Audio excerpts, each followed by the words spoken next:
Ce premier cours sera une introduction, expliquer ce qu'est une mosquée, l'histoire des mosquées, de la mosquée en islam, de ce lieu, de ces lieux emblématiques en islam, des trois mosquées, des mérites de ceux qui aiment, de ceux qui les construisent, ceux qui les aiment, qui les chérissent, qui les entretiennent.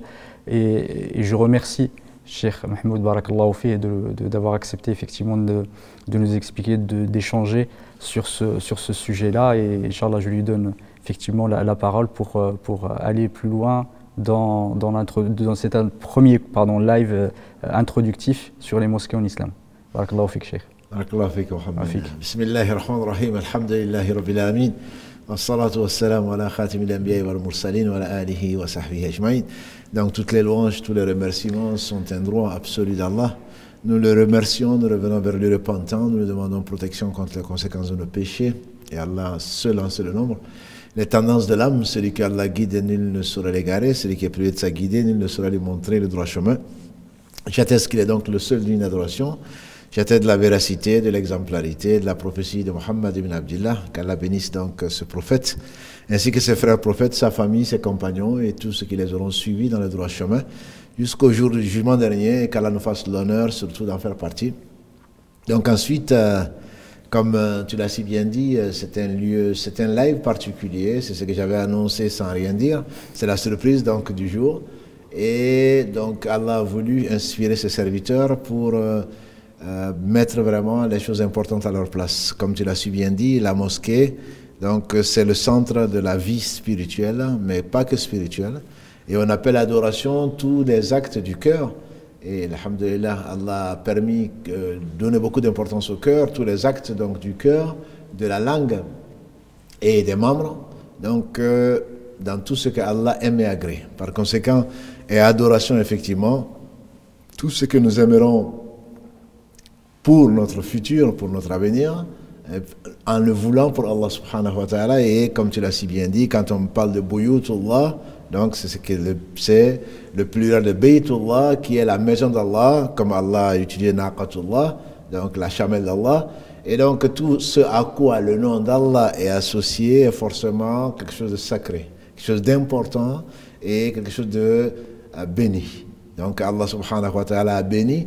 N'est-ce pas que même pour commencer une chose, nous musulmans, peut-être malheureusement par réflexe, sans vraiment le réaliser, quand nous disons Bismillah, Bismillah, on commence par le nom d'Allah, on associe le nom d'Allah à ce qu'on va commencer, donc avec, en recherchant, comme le diraient nos savants, en recherchant la bénédiction, en recherchant donc l'appui, le secours d'Allah dans l'œuvre qu'on va commencer. Et donc cette maison qu'on appelle mosquée en français et qui en arabe est masjid, et dans le pluriel est masajid. Donc cette maison, et Allah a choisi particulièrement ces lieux qu'il a appelés, donc ces maisons. Ces maisons, et Allah dit notamment dans la sourate Al-Jinn, 72, verset 18, Allah dit « Innal masajida lillahi » donc les maisons, les mosquées sont à Allah exclusivement. Donc cette association n'est pas bien sûr neutre, ça conditionne le respect, ça conditionne l'intention, le cœur doit y être attaché, puisque quand on aime, quand on prétend en tout cas aimer Allah, on doit aimer ce que Allah aime. Et Allah a particulièrement honoré ces lieux, et le prophète alayhi salatu wassalam nous a dit que les meilleurs lieux sur la terre, ce sont les mosquées. Donc mosquée, masjid, pourquoi en français on appelle ça mosquée? J'ai cherché, je n'ai pas trouvé. C'est une francisation bien sûr, un néologisme, mais ça vient de masjid, donc masjid qui en arabe vient de sajada, donc là où on se prosterne. Quand on regarde Google, on trouve que mosquée, ce sont les lieux où les musulmans font leurs prières. En réalité, c'est un peu plus développé que ça. Ce n'est pas tout lieu, bien que j'ai retrouvé donc le hadith du prophète sallallahu alayhi wa sallam où il dit que parmi les 5 choses qui lui ont été données, voilà, donc en exclusivité et pas données aux autres prophètes, c'est que toute la terre a été faite, toute la terre a été faite pour lui comme masjid, c'est-à-dire lieu de prosternation, et là où l'heure arrive de la prière, qu'on la fasse, alors que les autres religions ou confessions doivent aller dans un lieu particulier. Effectivement, dans nos maisons également, on peut dédier un endroit qu'on peut appeler ma mosquée. Mais en réalité, quand on parle de mosquée, c'est là où on se prosterne. Mais dans la charia, comme tu vas nous le définir probablement, ce ne sont pas n'importe quel lieu, c'est un lieu qui est dédié, qui appartient aux musulmans et où on ne fait que ce qu'Allah subhanahu wa ta'ala a ordonné de faire. Comme on verra, Inch'Allah, il n'y aura pas de commerce, etc. Il y a des choses qui sont interdites, alors que chez soi, on peut faire ce qu'on veut. Donc, la mosquée est vraiment dédiée à ça, et c'est le centre, je dirais, ça doit être le lieu le plus chéri de notre cœur, le lieu où on vit en tout cas beaucoup.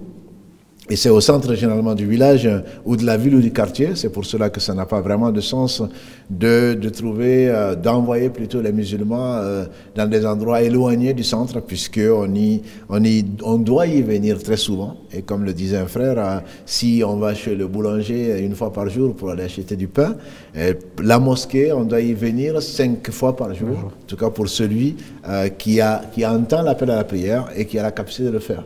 Donc la mosquée est un lieu en général de masjid, c'est là où on se prosterne, donc tout lieu, toute la terre est mosquée, mais tout lieu consacré à l'adoration d'Allah subhanahu wa ta'ala, notamment à la prière, c'est pas son seul rôle, comme on le verra inchallah, notamment donc qui sert à se prosterner, on peut l'appeler masjid. Mais dans la pratique, tout lieu n'est pas forcément masjid, dans la mesure où c'est là où les gens se rassemblent, et donc dans les dérijas ou dans l'expression courante, on parle souvent de jama, voilà, pour dire là où les gens se rassemblent. Oui, tout à fait. Effectivement, une mosquée, c'est un endroit où les gens se rassemblent pour prier Allah subhanahu wa ta'ala, alors que on pourrait prier tout seul. Donc s'il y a une idée de rassemblement sous la direction d'un imam pour pouvoir prier Allah ensemble. Mais ça ne suffit pas non plus. Donc c'est un endroit qui est appelé, qui n'est pas loué, c'est un endroit qui n'appartient à personne d'autre qu'à Allah, donc qui est dédié spécifiquement à certaines œuvres d'adoration qu'on va développer, Inch'Allah, dans d'autres choses. Tout à fait. Effectivement, en parlant de masjid, certains ulama disent pourquoi Allah subhanahu wa ta'ala, quand il a parlé de masajid, pourquoi il n'a pas dit marka'? Le fait effectivement, pourquoi sujoud? Effectivement, sujoud, c'est l'acte le plus honorifique, le plus noble, effectivement, qu'on fait dans la prière, parce que là, on est le plus proche d'Allah subhanahu wa ta'ala. C'est pour ça que ce nom, le masjid, a été choisi par rapport aux autres, effectivement, aux autres actes. Et en parlant de ça, c'est l'importance, effectivement, quand on est à la mosquée, on consacre effectivement toute action qu'on y fait et qu'on y accomplit à Allah subhanahu wa ta'ala. Et ça, c'est un point important. Effectivement, étymologiquement, donc, on a dit que masjid, c'est là où on se prosterne. Pourquoi la prosternation? Alors que la prière n'est pas que prosternation. Notamment, c'est un acte d'humilité, de consécration également. Et c'est là où on est plus proche d'Allah, comme l'a dit le prophète sallam, là où le serviteur est le plus proche d'Allah, c'est dans sa prosternation et à la fin de la prière. Donc, se prosterner veut dire qu'on reconnaît, et d'ailleurs dans l'islam, c'est très très important, même si souvent on ne comprend peut-être pas, que ce soit dans les arts martiaux ou autre chose, on ne doit s'abaisser, s'humilier que devant Allah. Et l'humiliation, c'est de mettre la partie la plus noble, donc de son corps, qui est le front et la face, donc dans la partie la plus basse qui soit, qui est donc le sol, qui est une moquette ou pas, mais c'est vraiment la prosternation traduit la soumission, mais soumission dans le sens volontaire du terme. Et quand Allah subhanahu wa ta'ala a voulu marquer de l'honneur à Adam alayhi salam, quand il a créé, il n'a pas dit aux anges de le féliciter. Quand nous avons dit aux anges, c'est-à-dire lui, il a dit aux anges de se prosterner, c'est-à-dire de montrer par cet acte de dévotion leur soumission à l'ordre d'Allah devant Adam. Donc Adam a été honoré par Allah par la prosternation des anges, qui sont ces êtres purs. Et Allah subhanahu wa ta'ala dit également dans de nombreux versets que le ciel, la terre, ses habitants se prosternent devant Allah. Donc le fait de consacrer une maison où l'on se prosterne, c'est comme s'il parlait d'une symbiose. L'univers entier est soumis à Allah. L'univers entier se prosterne, que ce soit l'eau, même si on ne le voit pas, que ce soit l'air, que ce soit les anges, on le sait, que ce soit la pierre, tout ce que, même quand on voit debout, est en fait un signe de prosternation. Et donc l'homme qui se prosterne se reconnaît qu'au-dessus de lui, il y a un Seigneur qui est le seul qui a le droit qu'on se prosterne devant lui. Donc effectivement, il n'y a pas de hasard. Et le mot donc de masjid donc comme on appelait la mosquée puisque c'est en français, même si on ne connaît pas l'origine de cette déformation. Donc le masjid ou les masajid sont les lieux où l'on se prosterne, mais pas que l'on se prosterne, mais c'est en particulier, donc il n'y a pas de mosquée s'il n'y a pas de prosternation, donc il n'y a pas de prosternation s'il n'y a pas de prière, donc qui est dédiée à Allah subhanahu wa ta'ala, d'où donc l'importance de ces lieux, comme tu as si bien introduit, quand on parle de... quand Allah accole son nom à une chose, c'est qu'il lui a donné une importance qui est unique.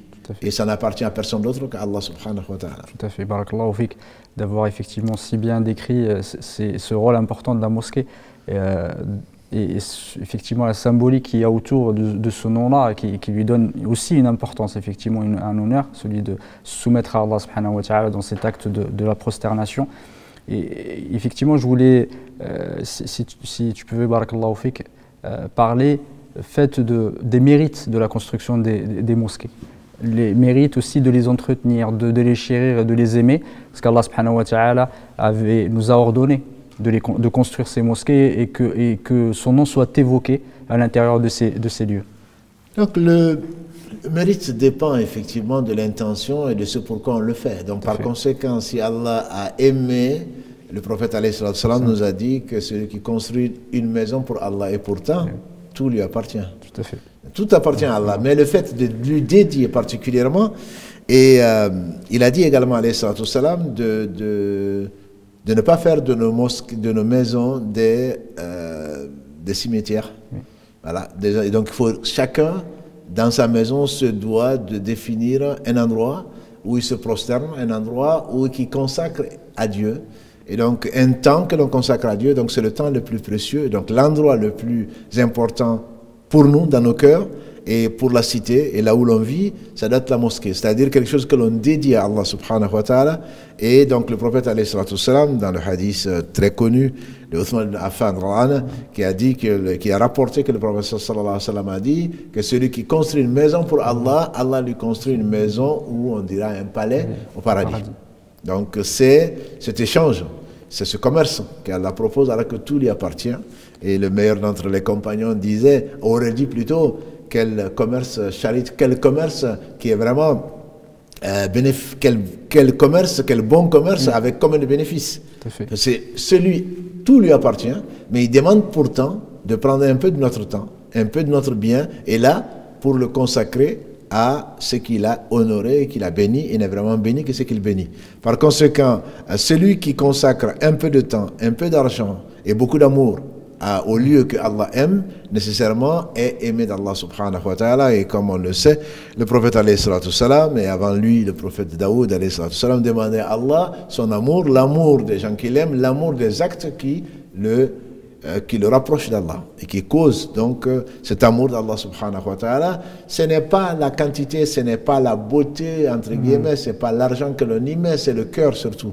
C'est le cœur qu'on y met, et c'est pour cela que je suis admiratif de l'attachement qu'Allah a mis dans le cœur des musulmans pour les lieux, et qu'ils respectent donc ces lieux-là et qu'ils les aiment, même s'ils ne les fréquentent pas comme il faudrait.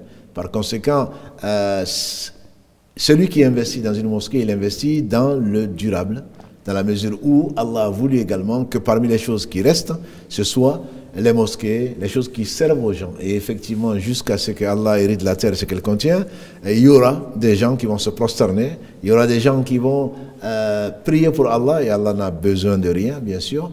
Et donc, toute personne qui va participer de près ou de loin à l'édification d'une construction qui est dédiée à Allah, en profitera au jour du jugement dernier, mais également il profitera des actes, des dévotions de tous les gens qui le feront jusqu'au jour du jugement dernier. Ce qui fait qu'on a vu des enfants nous apporter quelques euros, des plus grands nous apporter des milliers d'euros, mais c'est toujours avec cet amour, toujours avec cette précipitation. Pas plus tard que le vendredi dernier, quand on a parlé, hier, à la Farouette, que j'ai vu des enfants venir avec quelques euros et quelques centimes, juste pour donner pour la construction, par exemple, du projet des frères de la mosquée Rahma. C'est très beau. c'est très beau, et aider nos enfants, comme on l'a déjà fait dans l'éducation, les aider à comprendre le sens et dire qu'eux aussi ils participent, et que la participation n'est pas fonction de la quantité, mais de la qualité, les faire aimer Allah, faire aimer les choses que Allah aime. Donc, c'est avant tout cela. Et ensuite, Allah a promis, et sa promesse est vraie, on sait que le degré le plus bas de celui qui va, par la miséricorde d'Allah, rentrer au paradis, il est mieux que la terre et ce qu'elle contient, même 10 fois mieux que la terre et ce qu'elle contient. Donc on peut imaginer que Allah qui prépare, il est parfait, ce qui va préparer est parfait, et donc ce ne sont pas nos constructions, nos architectes, malgré leur talent, qui vont construire l'équivalent du paradis. Donc Allah promet une maison à celui qui construit une maison pour lui, ou, les savants disent, celui qui donc va participer à la construction, et on sait que les gens y participaient avant, et avec le peu qu'ils avaient, et ce n'est pas forcément pour construire la mosquée la plus haute du monde, ou la mosquée la plus vaste du monde, ou la plus belle du monde, c'est avant tout ce qu'il y a dans le cœur de la personne, la preuve d'ailleurs, si tu me permets. J'ouvre une parenthèse, comme le prophète sallallahu alayhi wa sallam a dit, le premier hadith qui a été consigné par l'imam al-Bukhari et d'autres, à chaque, les actes ne valent que par l'intention qui les anime à chacun, selon l'intention. En effet, un lieu qu'on appelle masjid, donc une mosquée, a priori, on penserait que c'est quelque chose de bien. Mais on sait que dans l'année 9, en particulier à Médine, les hypocrites ont construit une maison. Et Allah en parle d'ailleurs dans la sourate Tawbah 9, verset 107, si ma mémoire est bonne. Et Allah l'a appelé Masjid al-Darar. C'est une mosquée qui a été construite pour diviser les gens. Et l'intention, c'était d'attaquer l'islam, d'attaquer le prophète alayhi salam, et de faire un QG pour lutter contre le prophète, donc pour lutter contre Allah et les croyants. Par conséquent, c'est pas le lieu en tant que tel, c'est vraiment l'intention, l'amour que l'on a pour Allah, même si l'endroit peut paraître sobre, et même si l'endroit peut paraître, je dirais, modeste, mais ce n'est pas ça le plus important. Le plus important, c'est vraiment le cœur qu'on y met à l'œuvre, et donc on sait pourquoi on le fait, parce que Allah mérite bien plus, et modestement, donc on va construire un lieu le plus beau possible dans notre cœur, et parce qu'on y est attaché, et on va donner de soi-même, et de ce qu'Allah nous a prêté pendant un certain temps, de ses efforts pour que on puisse donner à Allah le plus beau. Et ça, c'est j'ouvre une parenthèse pour dire que c'est vraiment la chose la plus importante. Et malheureusement, beaucoup de musulmans, comme le dirait un des savants, donnent le reste à Allah. Oui. C'est qu'on doit toujours donner le meilleur à Allah. Si on doit faire un cadeau à un roi, et on sait qu'il n'a pas besoin de quoi que ce soit, on prendrait le plus beau cadeau. Tout à fait. Si on doit offrir des fleurs à son épouse, ou on doit offrir quelque chose à quelqu'un qu'on aime, on choisirait ce qui lui plairait le plus. Or, Allah a accolé son nom à cette maison-là. Donc, si on doit lui offrir ce qui lui appartient, on doit vraiment choisir, y mettre beaucoup d'amour et choisir la meilleure des choses à lui offrir, tout en craignant, tout en lui demandant d'accepter, comme l'a fait son ami, son bien-aimé, Ibrahim alayhi salatu salam, quand il a élevé, comme Allah subhanahu wa ta'ala le dit dans la sourate al-Baqarah, quand il a élevé avec son fils Ismaïl les assises de la maison, Rabbana taqabbal minna innaka anta sami'ul alim, c'est-à-dire non seulement on doit construire, mais avec dans l'espoir que Allah va accepter puisqu'il n'a besoin de rien. Et donc ça, c'est quelque chose, je pense, qui est extrêmement important, que quand l'on donne, on sache que ce que l'on donne, ce n'est pas un commerce simple. Allah n'accepte que ce qui est fait pour lui et pour lui seul. Et donc, suivant ce qu'il a permis au travers donc, de la sunna du prophète sallallahu alayhi wa sallam. Donc, quand on donne, on doit être heureux de servir Allah. On doit être heureux de servir Allah parce que Allah nous a permis de pouvoir manifester notre sincérité, notre amour, notre foi en lui donnant le peu, et c'est lui seul qui est le riche. Barakallahu fik. Effectivement, quand tu as cité tout à l'heure le hadith de Uthman ibn Affan, celui qui construit une mosquée pour Allah, une des versions du hadith qui, effectivement, qui dit c'est-à-dire que effectivement, comment dire, l'intention est extrêmement importante en fait dans l'acte effectivement de construire une mosquée, l'acte de la servir aussi, de l'entretenir. Jazakallahu khayran. En parlant effectivement de la construction, et tu as commencé par l'histoire de Ibrahim, j'aimerais, Inch'Allah, si tu nous le permets, de parler effectivement de cette première mosquée qui a été édifiée par Ibrahim et son fils, alayhi salam.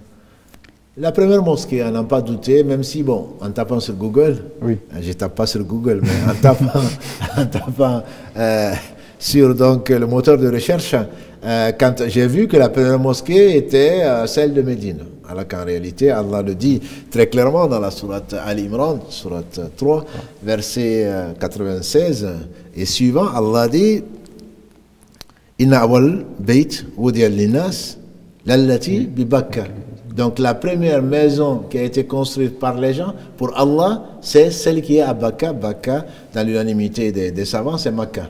Donc, et il y a dans cette maison, comme Allah le dit, donc Maqam Ibrahim. Donc Ibrahim est celui à qui Allah a confié cette mission-là. Et quelle belle mission, dans une terre donc aride, et on sait l'histoire de la Mecque, et qu'est-ce qu'elle est belle. Pas à cause de la Mecque, parce que l'histoire est belle, parce que notre Seigneur est beau, parce que si on le connaissait, on l'aimerait. Elle est vraiment magnifique. Pour arriver à l'histoire, si tu permets, juste une parenthèse, quand Allah aime quelqu'un, il l'éprouve. Ibrahim ayant été éprouvé, j'étais dans le feu, Allah l'a sauvé, il n'a pas d'enfant. Le seul enfant qu'il a, Allah lui donne, alors qu'on disait qu'il avait 100 ans ou presque, et Allah lui demande d'abandonner cet enfant dans un endroit désertique. Et qui aurait pensé, sauf le croyant, qui sait qu'Allah est sage et qu'il sait tout, qui aurait pensé qu'Allah allait tirer de cet ordre le meilleur, le plus bel endroit du monde. C'est l'endroit le plus aimé d'Allah. C'est une mosquée, mais en plus de cela, Allah a béni la Mecque et ses alentours. Allah a fait aimer la Mecque par une partie de ces gens qui sont les croyants. Tout croyant doit aimer la Mecque. Et Allah a interdit à la Mecque ce qu'il n'a pas interdit ailleurs. Et Allah a voulu que ce lieu, qui est le premier lieu, donc que Ibrahim a construit, d'ailleurs le prophète sallam a dit que c'était le premier lieu, il a confirmé bien sûr que c'est le premier lieu consacré à l'adoration d'Allah, et il a dit entre ça et le lieu, qui est donc le second lieu construit, qui est celui de Jérusalem, qui est Quds, il a dit il y a 40. Et Allah a voulu qui n'est pas précisé s'il y a 40 ans, on sait que ou s'il y a plus, bref, en tout cas c'est le premier lieu, et Allah donc a éprouvé Ibrahim alayhi salatu wassalam, il a abandonné, faisant confiance à son Seigneur subhanahu wa ta'ala, le seul qui mérite vraiment confiance. Il est parti, donc abandonner une partie de sa famille, qui est donc Hajar, la mère d'Ismaïl, et Ismaïl, et Allah a fait venir ce que l'on sait, les Jurhum, au travers donc de l'envoi de Jibril alayhi salam, frappé d'une de ses 600 ailes pour que l'eau donc jaillisse, qui est l'eau Zemzem, qui a attiré les oiseaux, qui eux-mêmes ont attiré l'attention d'une tribu arabe, donc en plein désert, qui s'est interrogé pour savoir pourquoi il y a les oiseaux, et finalement ils ont trouvé donc cette femme isolée avec son enfant, donc Ismaïl, et ils sont restés là. Ils ont demandé la permission plutôt de s'installer là. Hajar, la mère d'Ismaïl, a accepté effectivement leur compagnie, puisqu'elle était seule, mais à condition qu'ils ne s'approprient pas l'eau. Et donc ensuite, Allah a éprouvé, c'est pas fini, c'est comme, je dirais, l'épreuve il y a des étapes, et surtout, plus l'épreuve on réussit, plus l'épreuve devient plus grande. Et donc Allah, il savait bien sûr ce qu'il a créé, c'est lui qui a donné à Ibrahim cet amour d'Allah subhanahu wa ta'ala, et Allah l'a aimé particulièrement, puisque وَاتَّخَذَ Ibrahim Khalila, comme Allah le dit, Allah a pris Ibrahim spécialement pour son bien-aimé. Et il n'a pris personne d'autre sauf Muhammad alayhi salatu wassalam comme bien-aimé. Donc ce sont les deux bien-aimés d'Allah, et quand Allah aime, il éprouve. Et donc non seulement il a demandé d'abandonner le seul fils qu'il avait, il lui donnera ensuite, on dit après 7 ans, un autre enfant alors que Sarah était stérile, qui est Ishaq, mais Allah va tester encore Ibrahim pour le purifier, pour l'élever en degré. Il va lui demander il va se voir en songe, en train de sacrifier donc son fils Ismaïl, le seul qu'il avait. Donc Donc, non seulement il ne l'avait pas, Allah lui donne, Allah met dans son cœur donc l'amour pour cet enfant. En plus, maintenant qu'il l'a, il va lui demander de le sacrifier. Pour dire, un enfant est très important pour les parents, notamment pour la mère, mais on peut imaginer comment Allah a aimé Mohammed sallallahu alayhi wa sallam et il lui a repris tous ces garçons à bas âge. Quand le cœur, le jour où il a perdu le dernier de ces garçons, alayhi salatu salam, qui s'appelait Ibrahim, à Médine, il a pleuré, le prophète sallallahu alayhi wa sallam. Et ses compagnons ont été étonnés. Mais toi aussi tu pleures? Il dit ça, c'est une miséricorde que Allah met dans le cœur de son serviteur. Il dit, oh Ibrahim, tu vas nous manquer. Le cœur est gros, les larmes coulent, mais on ne dit d'Allah que du bien. Donc le fait que Allah reprenne un enfant, c'est une grosse épreuve. D'ailleurs, le prophète sallallahu alayhi wa sallam a dit, quand Allah reprend l'âme donc de quelqu'un que l'on chérit, et les anges, il sait bien entendu avant de les avoir créés, quand ils remontent chez lui, il leur demande qu'est-ce que vous avez fait. On a pris l'âme d'eux et qu'est-ce qu'il a dit? Il a dit inna lillahi wa inna ilayhi raji'un. Si c'est un enfant, c'est encore plus grand. Et Allah promet donc aux anges, il prend les anges à témoin qu'il construit donc une maison pour celui qui a été éprouvé et il l'appelait maison de la patience. Donc pour revenir à Ibrahim, Allah lui demande de sacrifier son fils, donc Ismaïl, de celui qu'il avait. Et il dit à son fils, Ya Abouni, mon cher fils, je me vois en rêve. Et je suis en train de se sacrifier. Et Ibrahim dira à son fils de lui donner sa réponse. Et le fils, qui sera un prophète également, dira Ya abati if'al ma tu'mar, satajiduni insha'Allah sabira. Oh mon cher père, fais ce qui t'a été ordonné. Et donc ça c'est la sincérité de l'amour que l'on peut prétendre avoir pour Allah. Quand quelqu'un prétend avoir Allah, qui prétend aimer Allah, Allah va le tester. Et donc les deux s'étant soumis, et Ibrahim alayhi salatu salam, donc va maintenant sacrifier Ismaïl, que Allah l'arrête en disant qu'il a cru en cela, et ensuite Allah va l'honorer par le choix qu'il fera de lui, de construire donc cette maison qui est la Kaaba, qui est la première mosquée sur la terre, comme Allah l'affirme donc dans la sourate Al-Imran. Et quand il lève les assises de la maison, il y a donc son fils Ismaïl qui va l'aider et qui va lui amener des pierres pour qu'il monte dessus en hauteur. C'est l'endroit le plus simple, presque cubique et rien d'autre. Le plus simple. Et pourtant, c'est le meilleur endroit sur la terre. La preuve, c'est qu'une prière dans cet endroit, comme l'a dit le prophète sallam, équivaut à 100 000 prières dans un autre endroit. Pour dire que ce n'est pas la beauté apparente, non, c'est Allah qui bénit la chose. Donc il monte et il lui amène des pierres. Et son père monte donc en hauteur et une des pierres a été conservée dans ce qu'on appelle Maqam Ibrahim, donc qui est maintenant dans un réceptacle que l'on pour l'abriter. Et donc c'est où on voit la trace du pied de Ibrahim alayhi salatu salam. Donc pour cela, ça c'est le meilleur endroit et que Allah subhanahu wa ta'ala a permis donc à Ibrahim alayhi salatu salam, aidé par son fils Ismaïl, de construire donc ce lieu consacré à l'adoration d'Allah et d'appeler les gens au pèlerinage. Donc les deux vont de pair. C'est d'ailleurs la suite donc des versets 96 de la sourate Al-Imran où Allah dit d'appeler les gens au Hajj, au pèlerinage, et qui auraient pensé donc que les gens iront jusqu'à ce que Allah le veuille, y compris Jésus d'ailleurs, alayhi salam. Ils vont aller au pèlerinage. Le prophète sallam l'a fait, et avec le petit pèlerinage et le grand pèlerinage, et jusqu'à ce que Allah décide donc que la fin de ce monde donc se rapproche. Il y aura donc des gens qui vont aller vers cet endroit, et c'est le point de convergence. Et comme l'expression le dit d'ailleurs, c'est la Mecque 2. Quand on parle d'une chose, on dit c'est la Mecque 2, c'est-à-dire tout le monde converge vers là, et Allah a béni ce lieu. Donc on a dit une prière dans ce lieu, c'est 100 000 prières dans un autre lieu, sauf la mosquée de Médine et celle de Jérusalem. Mais en plus, c'est la convergence. Quiconque connaît la direction de la Mecque et se dirige vers un autre endroit, sa prière n'est pas valide. Pour dire, le plus important, ce n'est pas l'aspect extérieur. Qui va se diriger, comme au début, Allah a ordonné de se diriger vers Jérusalem, donc on verra Inch'Allah, et ensuite Allah a décrété qu'on se dirigerait tous vers la Mecque. Donc tout endroit, toute mosquée est reconnaissable, entre autres, par le mihrab, donc qui est ce bel partie donc constitutive de toute mosquée, ou en tout cas le mihrab, c'est la direction donc qui va indiquer la Mecque qui est la première mosquée donc sur la terre. Et on revient encore sur le fait que modestement, quand on fait quoi que ce soit pour Allah, le souci, c'est vraiment de demander à Allah de l'accepter. Et ça me rappelle le hadith de notre mère Aïcha Kalalagré, quand Allah dans la sourate Al-Mu'minun, sourate 23, verset 60, Allah décrit les gens qui donnent ce qu'ils donnent à Allah et leur cœur frémit à la rencontre d'Allah.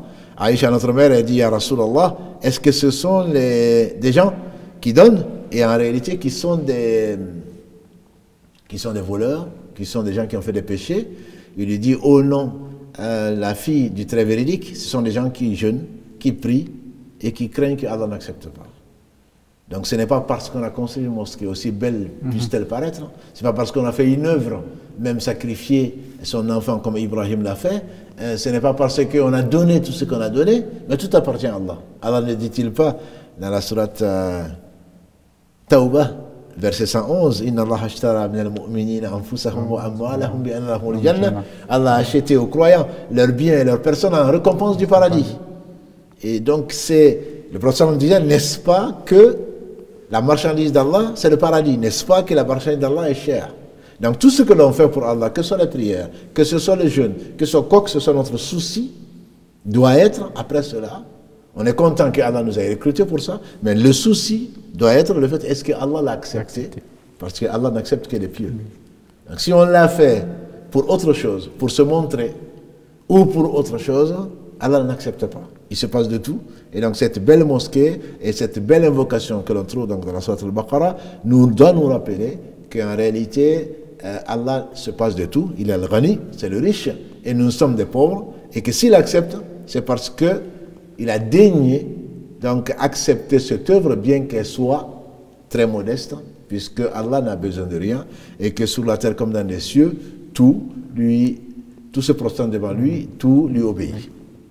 Donc la première mosquée, c'est la Mecque, c'est la Kaaba plutôt, et qui est donc dans un endroit sacré, que Allah subhanahu wa ta'ala a béni, et qui est le meilleur, qui est l'endroit le plus cher pour Allah, bien que, bien entendu, il a permis que le prophète l'ouvre, alayhi salatu salam, pour débarrasser cette maison d'association. Il y avait 360 idoles que les gens avaient accumulées, et pourtant, il donnait de l'importance à cette maison, donc d'où l'importance aussi du contenu donc de la mosquée. Il ne s'agit pas, comme on peut trouver des mausolées, surtout dans le Cham, autant que je puisse le dire, quand j'ai traversé le Cham en bus, je n'ai pas vu une mosquée où il n'y avait pas accolé des mausolées.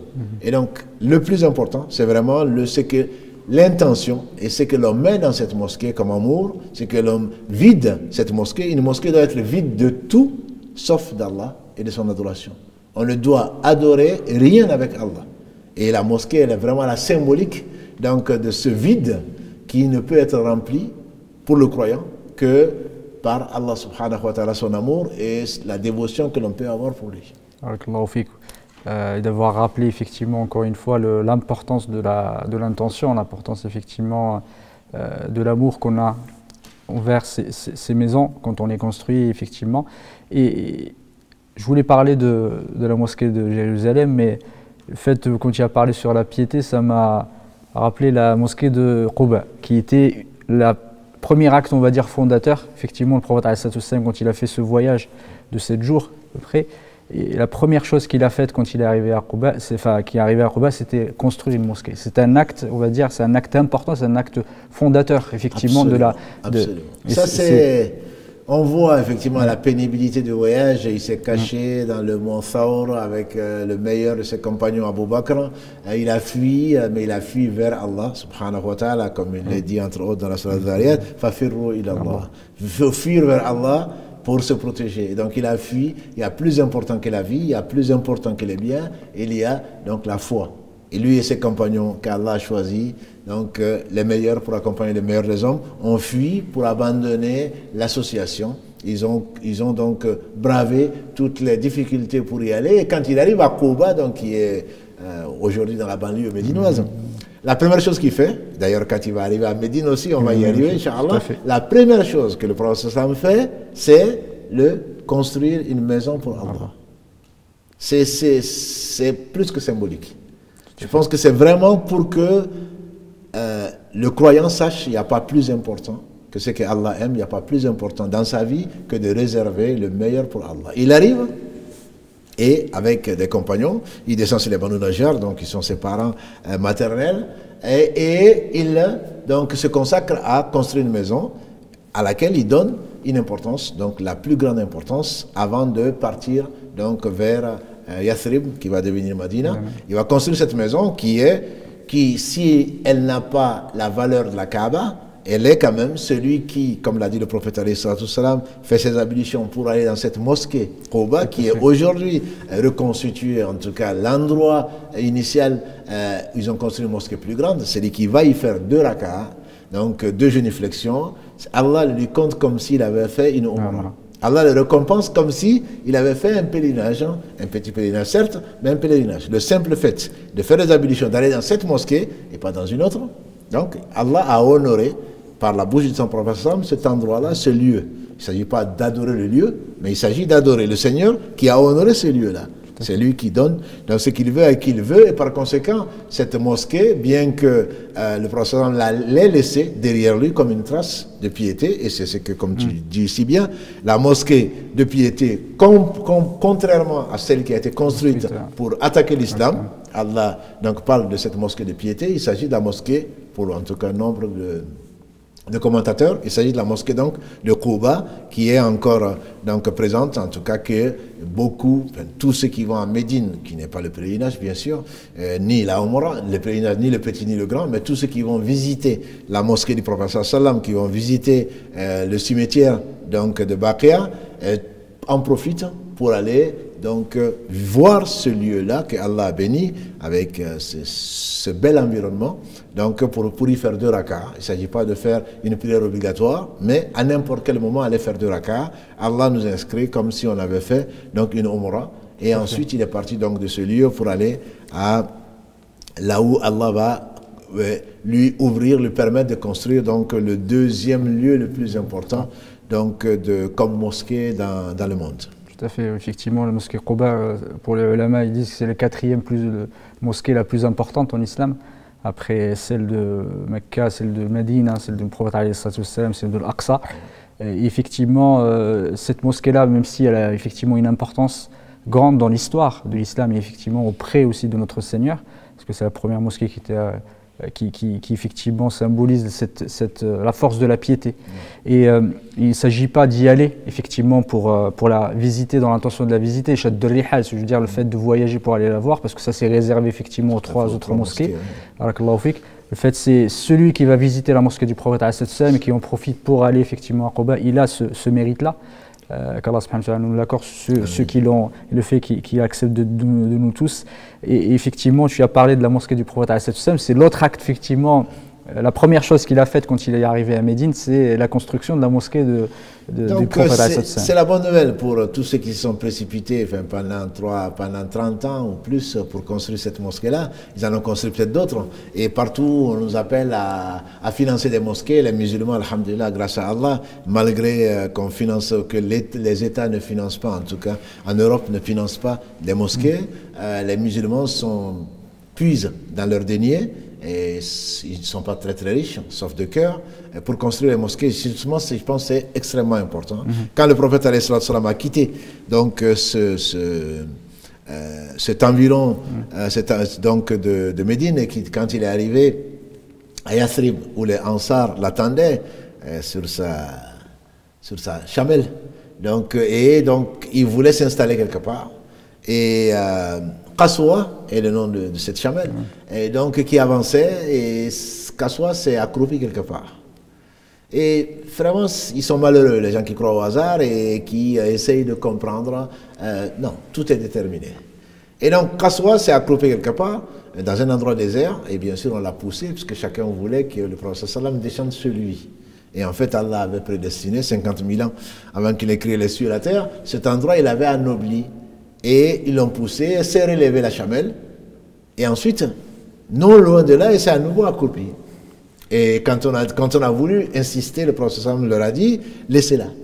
C'est celui, subhanahu wa ta'ala, qui a empêché l'éléphant donc de marcher sur la Kaaba, c'est-à-dire Abraha, qui a ordonné donc à Kaswa ce lieu-là. Donc ce lieu, il l'a acheté, c'était un lieu qui appartenait donc à deux orphelins. Oui, il l'a acheté et la première chose qu'il a faite, c'est construire sa maison à côté de la mosquée. Il en a fait une mosquée.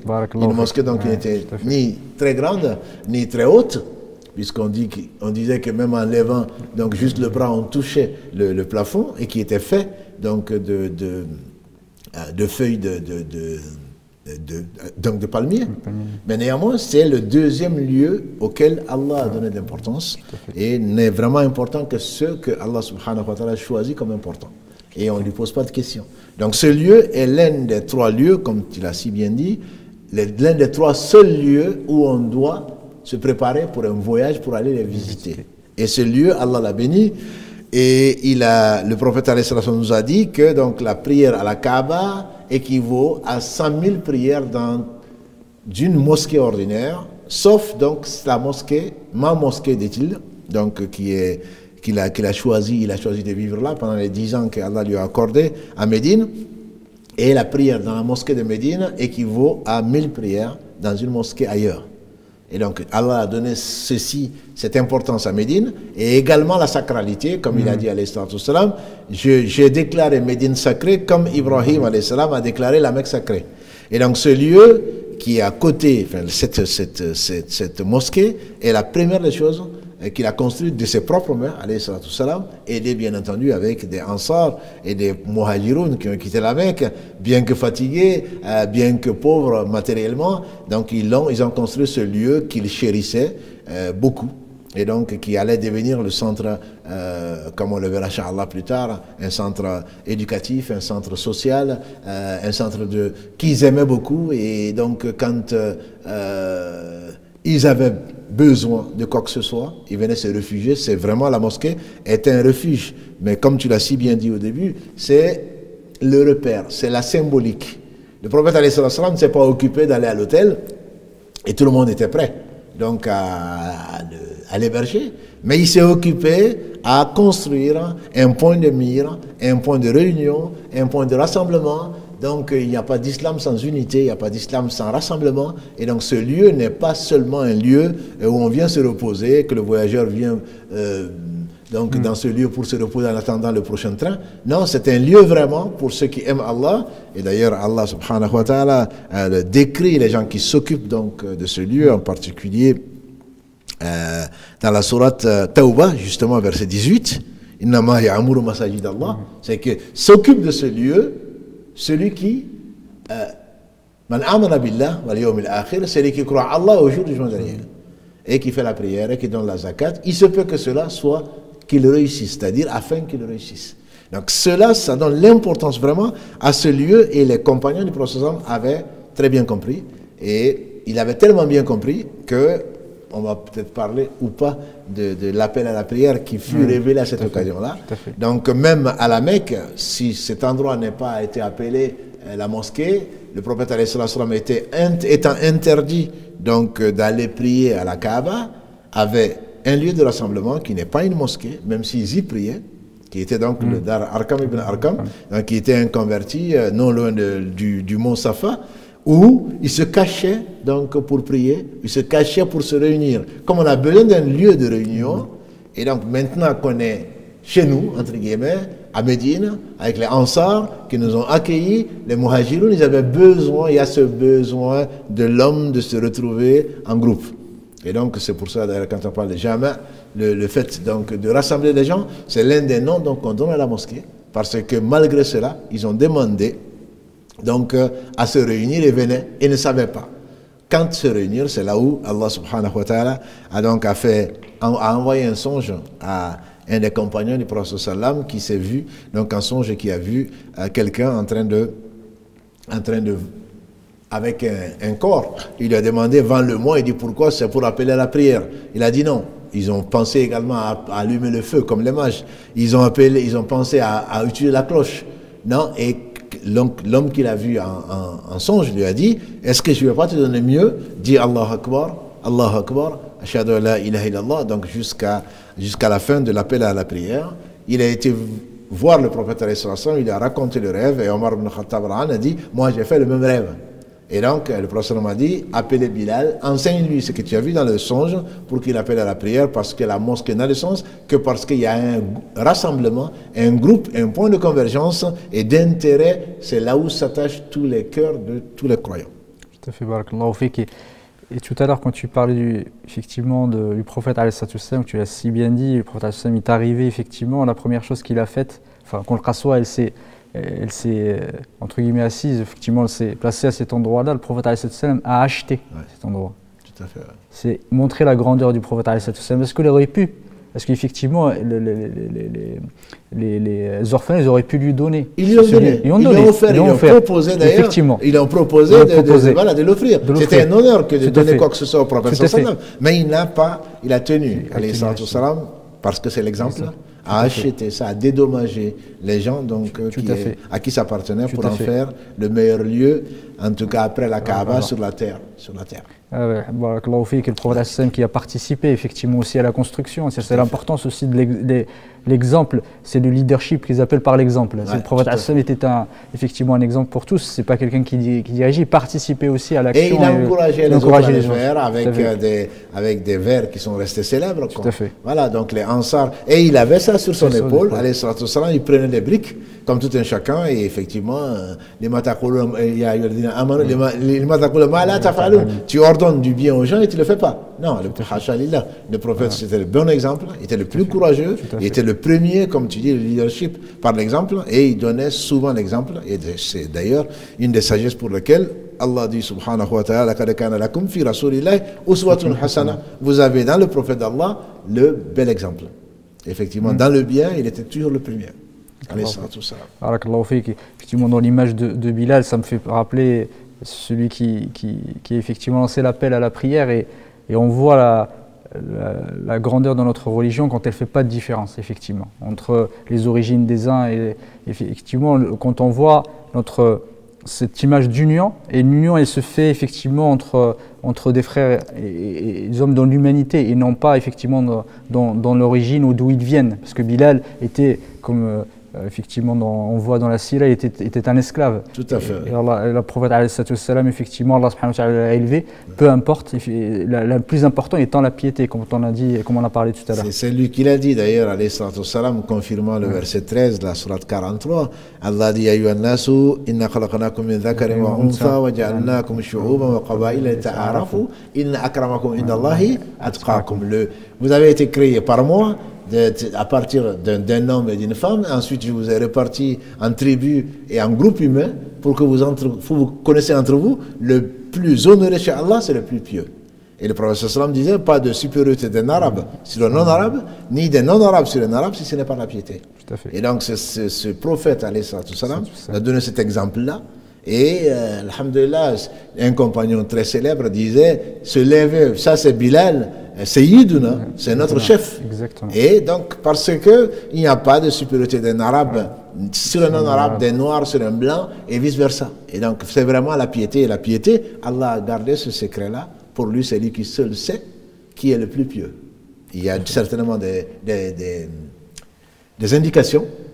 C'est celui qui aime Allah doit venir dans sa maison, doit aimer ce qu'Allah aime. Et donc, on va s'arrêter à ce niveau, puisqu'on parle de la maison d'Allah. Dire j'aime Allah, j'aime pas ces maisons, parce que les musulmans sont ceci et cela.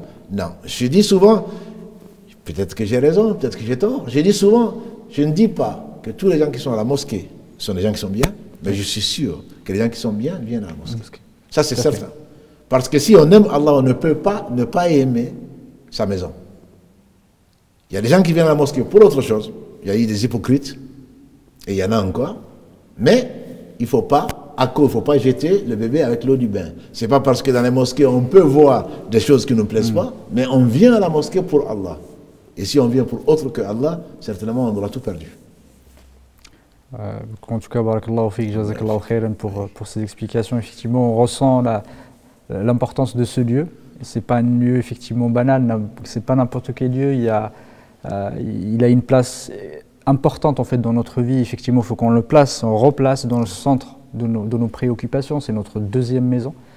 Et le fait de rentrer, comme je l'ai dit, rentrer dans une mosquée n'est pas un acte banal. On rentre effectivement dans une maison d'Allah subhanahu wa ta'ala, on est l'invité du miséricordieux. Puisque c'est la maison du miséricordieux. Exactement, exactement. Et il faut honorer cette maison-là, la respecter, être bienveillant et faire attention effectivement à ne pas parfois sombrer dans des divergences, dans des conflits, dans des futilités, etc. Parce qu'on est dans cette maison, c'est celle de l'adoration, c'est celle de la fraternité, de l'unité. Et comme tu l'as si bien dit, c'est l'endroit où on se réunit. Et quand on se réunit, c'est pour aimer Allah subhanahu wa ta'ala, nous aimer les uns les autres. Parce qu'on nous aimons, on aime Allah subhanahu wa ta'ala. Et c'est important effectivement de chérir ce lieu, de le respecter.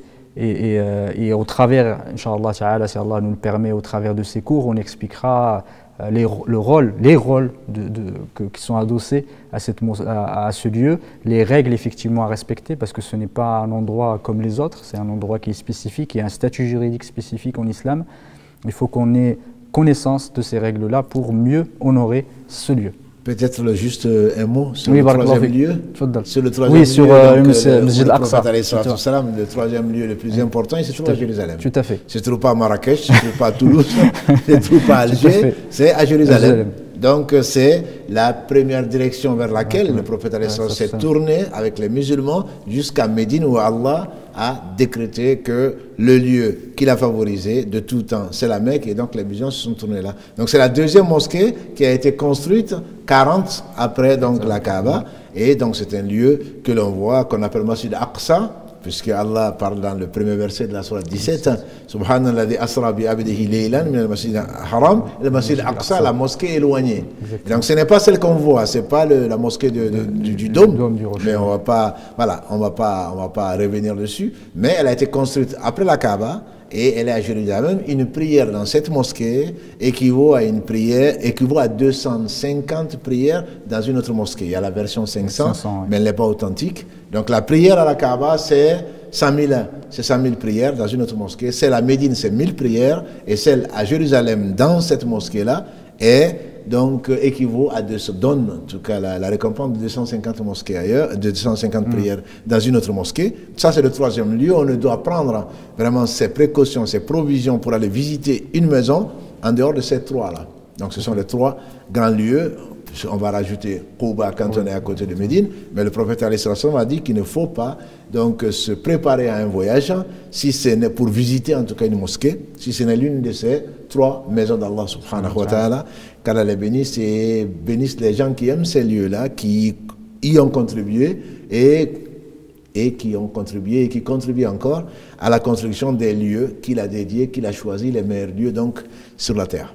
Barakallahu fik, jazakallahu khairin. Effectivement, on a oublié ce lieu-là qui est si important dans notre religion, dans l'histoire de l'islam. Parce que effectivement, l'islam, n'a pas commencé à la révélation du prophète alayhi salam. C'est tous, on est croyants effectivement depuis musulmans, depuis Adam alayhi salam jusqu'à maintenant, parce qu'effectivement on est soumis à Allah subhanahu wa ta'ala. En tout cas, barakallahu fik, jazakallahu khairan pour toutes ces informations. Ça nous éclaire effectivement, ça nous montre l'importance, on va dire, de ces lieux, de ces maisons d'Allah subhanahu wa ta'ala. Inch'Allah, on continuera au fur et à mesure de ces lives, d'aller un peu plus loin pour expliquer les mosquées, effectivement la symbolique qu'il y a autour, les rôles. Inch'Allah, la semaine prochaine, bi'idhnillahi ta'ala. Juste un dernier mot pour ceux qui attendent l'énigme. Oui, tout à fait. Pour le samedi, d'habitude, on pose l'énigme. Donc c'est quelque chose qui a été aimé d'Allah, subhanahu wa ta'ala, qui exige l'arrêt, et donc qui est synonyme de naissance. En réalité, moi je pensais au repentir.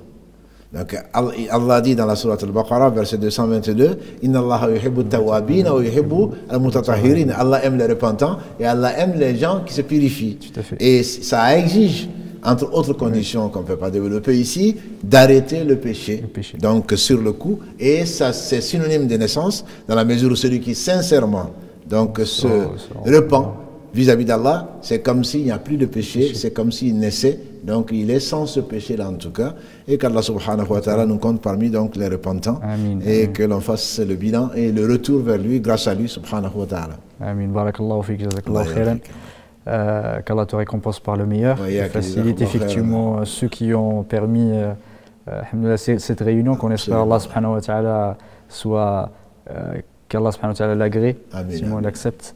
Barakallahu fik je ne sais pas si vous voyez, mais effectivement il y a tout un dispositif, alhamdoulilah, pour cette rencontre qui est exceptionnelle. On espère, Inch'Allah subhanahu wa ta'ala, qu'elle durera le plus longtemps possible jusqu'à ce qu'Allah permette l'ouverture de ce lieu, bi'idhnillahi ta'ala. Faites-nous, Inch'Allah, ne privez pas effectivement de vos invocations. Jazakumullahu khairan, barakallahu fikum, et Inch'Allah la semaine prochaine. Assalamu alaikum wa rahmatullahi wa barakatuh. Wa alaikum assalam wa rahmatullahi wa barakatuh.